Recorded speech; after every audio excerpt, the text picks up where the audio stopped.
أهلا بيك يا كينج في فيديو جديد عن الكلاسيكو اللي كل العالم مستنياه. الكلاسيكو ده مش زي أي كلاسيكو قبل كده، لأول مرة في تاريخ الكلاسيكو هيكون في لاعبين انجليز في صفوف برشلونة وريال مدريد مع بعض. يعني ايه الكلام ده؟ وليه الموضوع ده مهم؟ تعالى يا برنس نقولك التفاصيل سوا.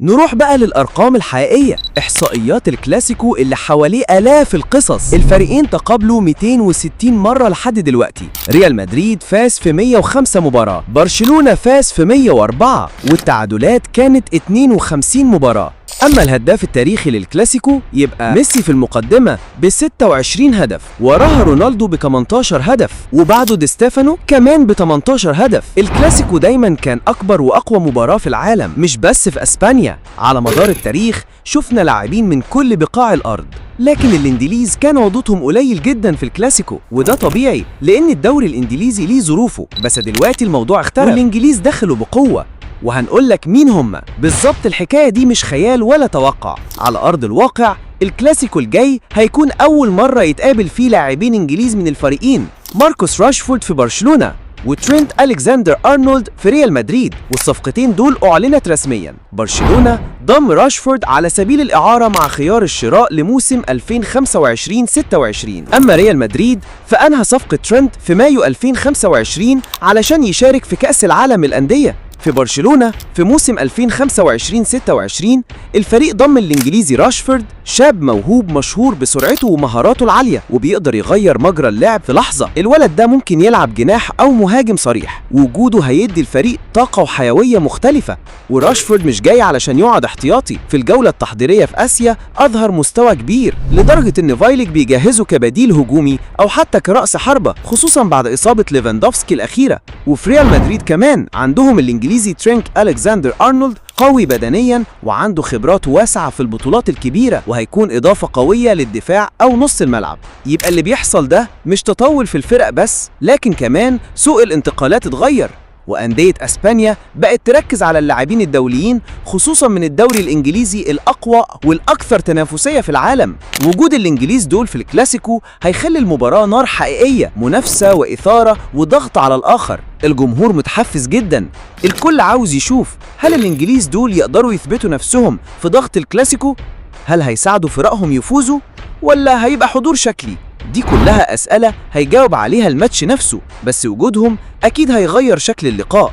ومن منظور فني وجود لاعبين بالخبرات دي هيغير توزيع الأدوار. تشابي ألونسو هيلاقي أرنولد عنصر مثالي علشان يبدأ منه بناء اللعب من الخلف. هانس فلاك من ناحية تانية عنده راشفورد اللي ممكن يحول أي هجمة مرتدة لهدف في ثواني. وكمان الرقعة الفنية بقت مهمة، المدرب بتاع برشلونة هانس فلاك بيحاول يدمج راشفورد في طريقة اللعب الهجومية اللي عندهم. أما تشابي ألونسو مدرب ريال مدريد دايما بيعتمد على القوة والسرعة، واللاعب الإنجليزي أرنولد هيساعدهم بشكل كبير في تنفيذ الخطط. ويلا بينا على فقرة سؤال المتابعين. قبل ما ندخل للسؤال الجديد لازم أحيي الناس الجامدة اللي جاوبوا على السؤال الحلقة اللي فاتت. السؤال كان بكام مليون يورو انتقل هويسن من بورنموث لريال مدريد؟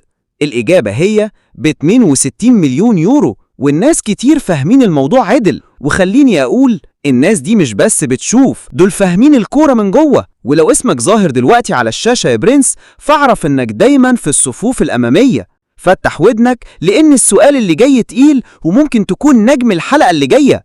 السؤال بتاع الحلقة دي مين الهداف التاريخي للكلاسيكو؟ الإجابة أنا قلتها أو لسه هقولها، ركز معايا وصحصح وابعت إجابتك تحت في الكومنتات، وكل واحد هيجاوب صح اسمه وإجابته الصحيحة هيطلع الحلقة اللي جاية. وبالمناسبة مشجعين كتير على تويتر وإنستجرام كتبوا تعليقات مثيرة قبل الكلاسيكو. كلاسيكو 2025 هيكون مختلف تماماً، نحتاج نشوف مين هيتحمل الضغط. والمحللين بيقولوا إن الإنجليز في الكلاسيكو الجاي هيكونوا تحت الميكروسكوب، زي ما حصل مع بيلينغهام لما سجل ضد برشلونة وأصبح أول إنجليزي يعمل كده من فترة طويلة. ونرجع لموضوعنا، تحليل طريقة لعب تشابي ألونسو مع ريال مدريد. تشابي ألونسو بيحب اللعب منظم جدا وبيعتمد على السيطرة على وسط الملعب مع بناء الهجمات بشكل تدريجي ومرتب. وطريقة لعبه بتشمل أولاً التمركز الذكي، لاعبيه بيكونوا دايماً موزعين بشكل يسمح بتمرير الكرة بأمان. ثانياً اللعب عبر الأجناب علشان يفتح الملعب ويوصل كرة للاعبين الصراع زي مبابي أو فينيسيوس. أو حتى رودريجو. ثالثا الضغط بعد فقدان الكرة، ضغط متوازن مش هجومي زيادة عن اللزوم. أما عن طريقة لعب هانز فليك مع برشلونة، ومعروف بأسلوب الهجومي المبني على أولا ضغط عالي ومنظم بيضغط الفريق على المنافس في منطقة وسط الملعب. ثانيا التحولات السريعة، انتقال من الدفاع للهجوم بشكل فوري وسريع.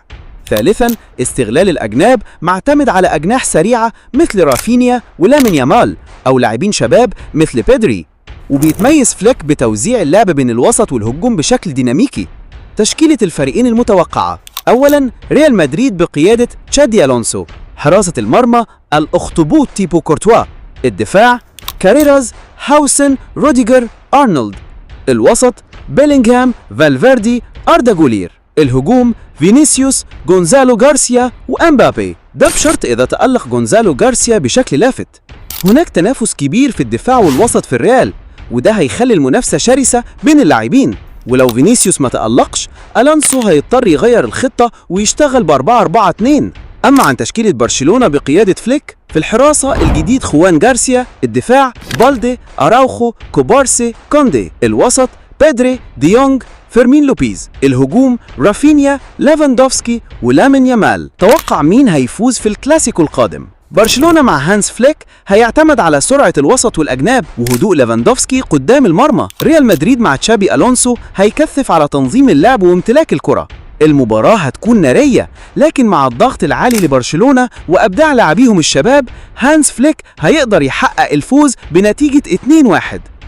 وفي النهاية يا كينج، الكلاسيكو الجاي مش مجرد مباراة، ده اختبار حقيقي للإنجليز في أقوى مواجهة في العالم. سواء راشفورد يعزز هجوم برشلونة أو أرنولد يقوي تنظيم ريال مدريد، الحكاية كلها بتتلخص في سؤال واحد: هل الإنجليز دول يقدروا يكتبوا فصل جديد في أسطورة الكلاسيكو؟ خلينا نشوف الملعب هيقول إيه. وبس كده يا برنس، ده كان رأيي الشخصي لا أكتر ولا أقل. فلو شايف إن التوقع ده مش صحيح، قول لنا في التعليقات يا كينج. وفي ختام الحكاية، لو عجبك الفيديو دوس لايك واشترك وفعل الجرس، وما تنساش تجاوب على سؤال المتابعين. وانتظرونا في الحلقة اللي جاية، وسلام يا برنس.